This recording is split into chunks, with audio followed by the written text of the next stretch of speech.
sou cirurgião dentista, sou especialista em cirurgia, traumatologia bucomaxilofacial, sou patologista. O meu currículo profissional, ele tem mais de 100 páginas. Conquistei a casa dos sonhos, o carro que eu sonhava, o carro que a minha esposa sonhava, clínicas, funcionários. Conquistei todos os recursos financeiros que uma pessoa poderia querer. O senhor tem a vida que a maioria das pessoas gostariam de ter, então acredito que esse seja o seu testemunho. Não, pastor. O meu sucesso foi a minha maior derrota.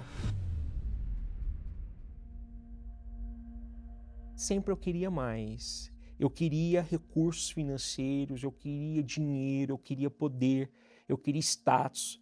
Era o que mais me encantava, era o poder. As viagens, as viagens que eu poderia proporcionar para minha família, para minha esposa, me dava ali o status de ser um bom marido. E eu não tinha diálogo com a minha esposa, mas eu achava que ela está reclamando de barriga cheia. Eu estou dando o carro do ano para ela. Eu estou dando um carro de 400 mil reais para ela. Nada disso satisfazia ela como esposa. E eu falava, ou você é louca, ou você não entende que tudo que eu estou fazendo é para o nosso bem, é para o nosso crescimento. O Henderson, ele se tornou soberbo, trabalhando demais, não tendo tempo para mim, para minha filha, né, para nossa filha, Maria Luísa. Ele só queria crescer profissionalmente, ser reconhecido. Ele foi crescendo ao ponto de que não conseguia nem me escutar e nem eu escutar ele. Então o diálogo simplesmente acabou. Para mim não tinha limite, e eu sempre brincava, o limite é o céu. E eu achava que nada e nem ninguém poderia me parar. E na verdade eu conquistava tudo e continuava infeliz. Apesar de todo esse sucesso, eu tive uma depressão. Nada preenchia o vazio que eu tinha na minha alma. Era um vazio que começou a ser transmitido na minha fisionomia. O meu corpo, engordei muito. As pessoas falavam comigo, eu não sabia o que a pessoa estava falando. Chegou a um ponto de eu começar a conversar com a pessoa, parece que a voz dela não saía, eu só via movimentando a boca, mas eu não conseguia interpretar o que a pessoa estava falando comigo. Mas se você viesse a minha rede social naquele momento, você acharia que a minha vida estava perfeita. Mas o que a rede social não mostrava era o meu vazio, era a minha depressão, era o meu relacionamento mal com o meu casamento com a minha esposa. E eu chorava no banho, eu chorava à noite, eu não tinha paz para dormir, eu não tinha alegria de estar na minha casa, eu não passava o final de semana na minha casa, eu tinha que estar sempre fazendo algo para disfarçar o meu vazio. Eu tinha que viajar, eu tinha que estar num bar, eu tinha que fazer algo, porque se eu sentasse e sentisse o vazio, eu chorava e eu não queria transparecer. E chegou ao ponto de chegar a ir para a rua, comprar um carro e chorar. Essa foto só estava lá Eu estava saindo da concessionária com a minha filha chorando. e chorando. Eu nem queria esse carro. Comprei para trazer ali dentro um motivo de alegria e que eu não tinha naquele momento, né? E aí veio, consequentemente isso, eu parei de cuidar da minha saúde. Eu parei de cuidar do meu corpo. Então eu engordei muito, né? Eu tive, e aonde eu infartei. E eu cheguei a ouvir do médico que se eu não mudasse de vida, eu iria morrer. Como é que é para um médico que cuida de pessoas não conseguir cuidar de si próprio? Por achar, pela vaidade, que não iria acontecer comigo. E ali eu me senti um lixo. Eu me senti um lixo. Eu entendi que o sucesso e o dinheiro não iria me devolver a minha saúde.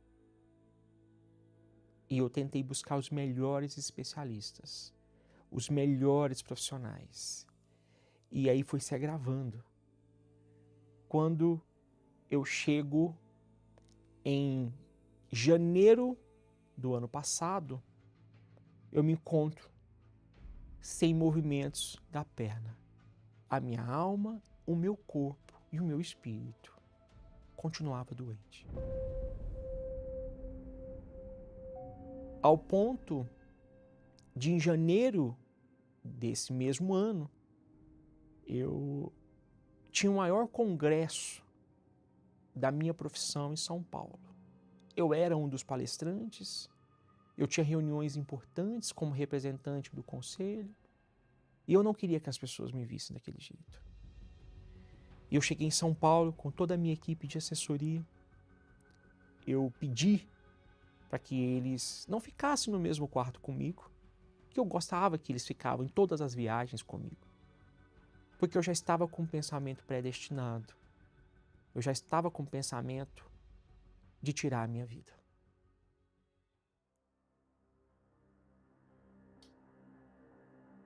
E esse dia eu fiquei só no quarto. Eu pedi o apartamento no último andar. Eu pedi o mais alto. E nesse momento, eu fiquei o dia todo sem comer. Cheguei a fazer uma carta para minha filha. Eu fui até a janela desse apartamento. Abri a janela, olhei, certifiquei se aquele andar era suficiente para tirar a minha vida. Eu sentei na cama, li a carta e liguei a televisão. Esse momento era 2h da manhã. E aí eu estava de frente à programação do Templo de Salomão. Você está aí pensando em se matar porque a sua situação é tão desesperadora que você não vê outra saída, a não ser fugir, desaparecer dessa terra. Você colocou tanta força nas coisas, nos lugares, nas pessoas, e o que você ganhou de volta? E aí me veio o remorso, porque na verdade eu conheço a Igreja Universal desde os meus 3 anos de idade. Eu cheguei na igreja pelos meus pais, mas quando me vi jovem, me distanciei por entender que a minha força do braço era maior do que a força de Deus. E a minha vaidade me cegou. Mesmo distante da igreja, distante da fé, uma vez e outra, eu estava na corrente dos empresários. E cada fogueira santa, eu jamais deixava de participar. Mesmo não estando na igreja. Mesmo não estando na igreja. Eu sabia que era no meio do ano e no final do ano. Eu vinha, sacrificava bens. Eu sacrificava, construía a minha casa do jeito que eu queria. Eu sacrificava, eu montava uma empresa. Eu sacrificava, eu montava outra clínica. Eu sacrificava, eu comprava um bem. Eu não tinha dificuldade de sacrificar monetariamente. Só não dava a minha alma. Eu só não sacrificava a minha alma. Eu não sacrificava o meu desejo, a minha vontade. E quando eu estava ali pensando na minha morte, ali estava o Bispo Renato. Ele estava falando da fé com inteligência e que a nossa maior bênção seria o encontro com o Espírito Santo. Ali eu sentei. Amanheceu, eu levantei, eu me alimentei e novamente não fui ao congresso. Eu fui ao Templo de Salomão. E nesse momento, eu pedi para Deus, eu estou iniciando hoje uma nova jornada com o Senhor. Ali eu mostrei para Deus que eu era nada. Ali eu não cheguei com o meu currículo. Ali eu cheguei como um filho. E principalmente que o que eu quero nem é sempre o que eu preciso ter. O que eu precisava ter era o Espírito Santo e eu não queria. E nesse momento eu saí do Templo de Salomão decidido a ter um encontro real e verdadeiro com Deus. comecei do zero. Voltei para Goiás, eu sepultei a velha criatura e nesse momento eu reduzi a tela, as informações que não iria me acrescentar e comecei a escutar todos os dias a palavra do Bispo Macedo. Comecei a ver os conteúdos que alimentavam a minha fé. E nessa última fogueira santa, eu não pedi nada. Eu só pedi a presença de Deus também.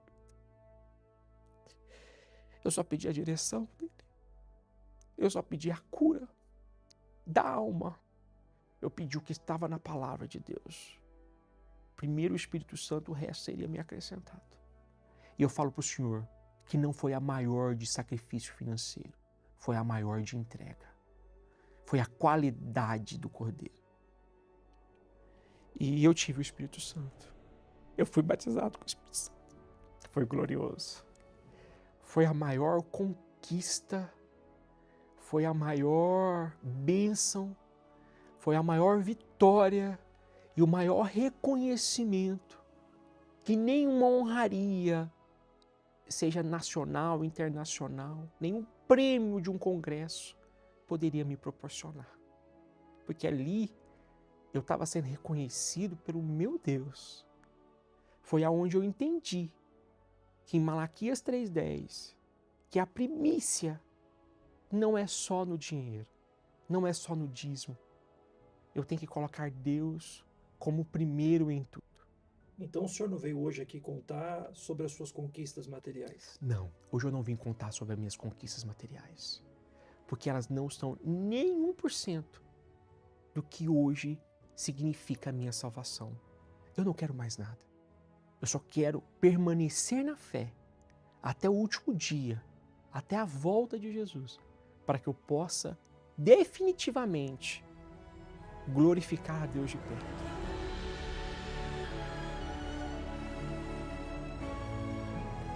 Hoje ele é outra pessoa, ele é mais carinhoso comigo, ele dá mais atenção para mim, ele dá mais atenção para a nossa filha, que era o que ela mais sentia falta. Então, hoje ele é um outro homem.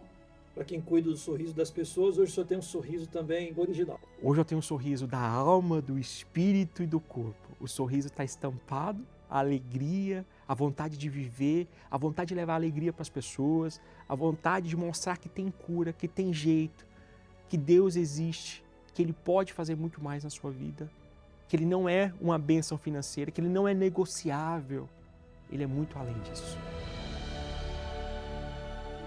Está estampado no meu rosto, na minha alma.